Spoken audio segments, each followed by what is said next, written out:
Assalamualaikum warahmatullahi wabarakatuh. Hai semuanya, saya Rahmania Raudo dengan NPM 2108260153. Pada pertemuan ini saya akan menjelaskan tentang mind map otitis media supuratif kronik atau yang kita kenal dengan OMSK.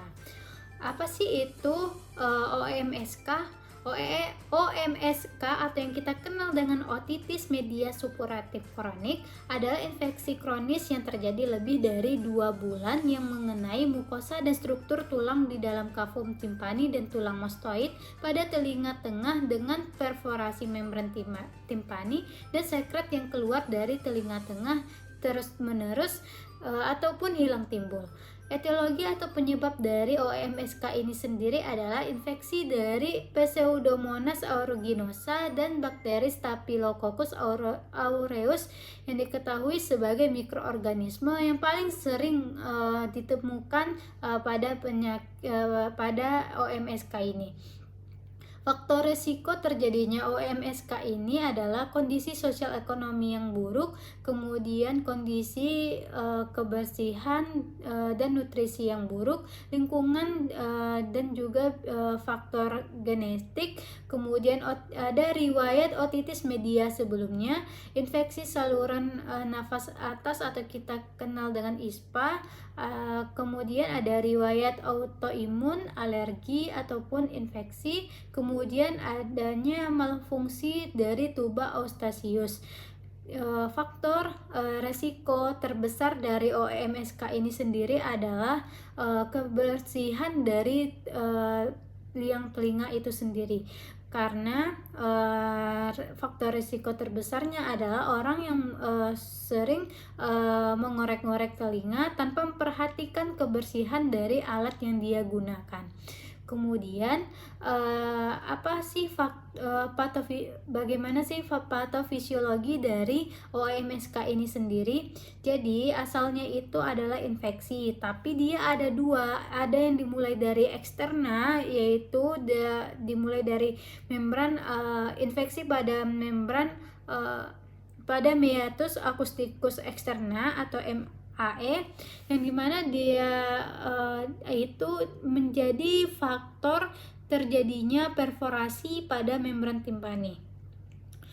Kenapa bisa terjadi? Karena bisa disebabkan oleh trauma, infeksi iatrogenik atau penggunaan obatan yang secara berulang, kemudian dekompresi setelah terjadinya otitis media akut, kemudian bakteri setelah terjadi perforasi pada membran timpani, bakteri akan masuk ke telinga bagian tengah, kemudian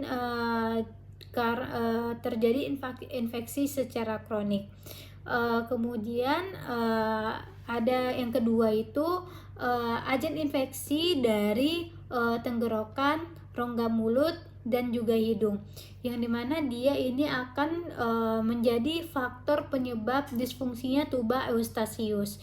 Jadi terjadinya infeksi atau influx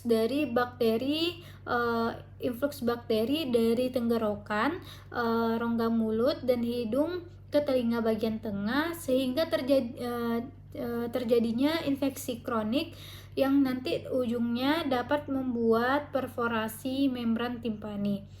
Kenapa sih infeksinya ini kenapa sih sampai bisa terjadinya perforasi pada membran timpani ini? Ada beberapa faktor. Yang pertama itu terlambat di terapi atau terlambat diobati, kemudian terapi yang tidak adekuat, yaitu dia tidak tuntas pengobatannya, kemudian virulensi kumannya itu semakin meningkat, kemudian terjadinya infeksi yang berulang. Ada dua klasifikasi dari OMSK ini sendiri. Yang pertama itu ada tipe tanpa kolesteatoma. Yang kedua ada tipe dengan kolesteatoma. Yang dimana ini untuk membedakannya ada beberapa poin. Yang pertama itu ada sekret, bisa kita lihat dari sekretnya. Kalau tipe tanpa kolesteatoma, sekretnya itu banyak, dia itu mukoid dan tidak berbau. Sedangkan tipe dengan kolesteatoma, di sekretnya itu sedikit, purulen, kemudian dan dia itu berbau busuk. Kemudian kalau dari lokasi perforasinya, kalau tipe tanpa kolesteatoma, dia itu lokasi perforasinya itu biasanya di sentral atau dijumpai di sentral. Kemudian kalau tipe dengan kolesteatoma, biasanya lokasi perforasinya itu atik atau marginal. Kemudian dari segi granulasinya, tipe tanpa kolesteatoma itu jarang dijumpai granulasi, sedangkan pada tipe dengan kolesteatoma itu sering dijumpai granulasi. Kalau dari segi polip, tipe tanpa kolesteatoma dia itu pucat, kalau tipe dengan kolesteatoma dia itu kemerahan. Kemudian dari kolesteatoma itu sendiri, kalau tipe tanpa kolesteatoma namanya saja sudah tanpa kolesteatoma, berarti tidak dijumpai kolesteatoma. Sedangkan tipe dengan kolesteatoma dijumpai kolesteatoma. Kemudian dari segi komplikasi, biasanya tipe tanpa kolesteatoma jarang terjadi komplikasi, sedangkan tipe dengan kolesteatoma itu sering terjadi komplikasi.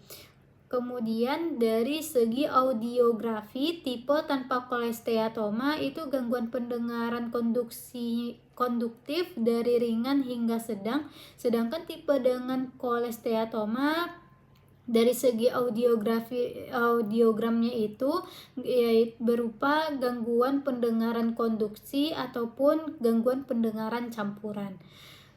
Lalu bagaimana sih menegakkan diagnosa dari OMSK ini sendiri, atau yang kita kenal dengan otitis media supuratif kronik? Itu biasanya pasien itu datang dengan keluhan keluar cairan dari telinga yang sifatnya terus menerus lebih dari 6 sampai 8 minggu. Dengan keluhan tambahannya itu dia pendengarannya menurun tetapi tanpa merasa nyeri. Kemudian ketika kita lakukan pemeriksaan fisik, ketika dilakukan pemeriksaan otoskopinya, dijumpai kita bisa melihat tipe perforasinya, mukosa kavum timpaninya, sekretnya, untuk menentukan ini tipe untuk menegakkan dia itu OMSK atau tidak. Kalaupun dia OMSK, dia tipe berapa? Tipe apa? Kemudian pada pemeriksaan fisik, yaitu pada pemeriksaan hidung dan tenggorokan, untuk mencari faktor penyebab dari OMSK ini sendiri. Kemudian pada foto polos, kemudian kita bisa melakukan pemeriksaan penunjang berupa foto polos mastoid dengan posisi Schuler atau Stanford untuk menilai tingkat pneumatisasi mastoid dan menentukan perluasan dari penyakit OMSK ini. Kemudian kita bisa melakukan pemeriksaan penunjang lainnya, yaitu mikrobiologi sekret telinga itu sendiri untuk menentukan antibiotik yang tepat dan sesuai dengan bakteri penyebab dari OMSK pada pasiennya. Lalu tata laksana dari OMSK ini adalah kalau non farmakonya, kita bisa mengedukasikan untuk selalu menjaga kebersihan telinganya dan memperhatikan alat yang digunakan. Kemudian kita bisa memberikan farmakologinya berupa dekongestan topikal, yaitu tetes hidung sistemik efedrin. Kemudian bisa kita berikan itu tetes telinga H2O2 3% jika sekretnya aktif. Kemudian kita berikan antibiotika topikal berupa ofloxacin dan oral amoxicillin. Jika alergi terhadap penisilin, dapat diberikan antibiotik erythromycin. Ini referensi yang saya gunakan. Semoga apa yang saya sampaikan pada pertemuan kali ini dapat bermanfaat. Sampai jumpa di lain waktu. Wassalamualaikum warahmatullahi wabarakatuh.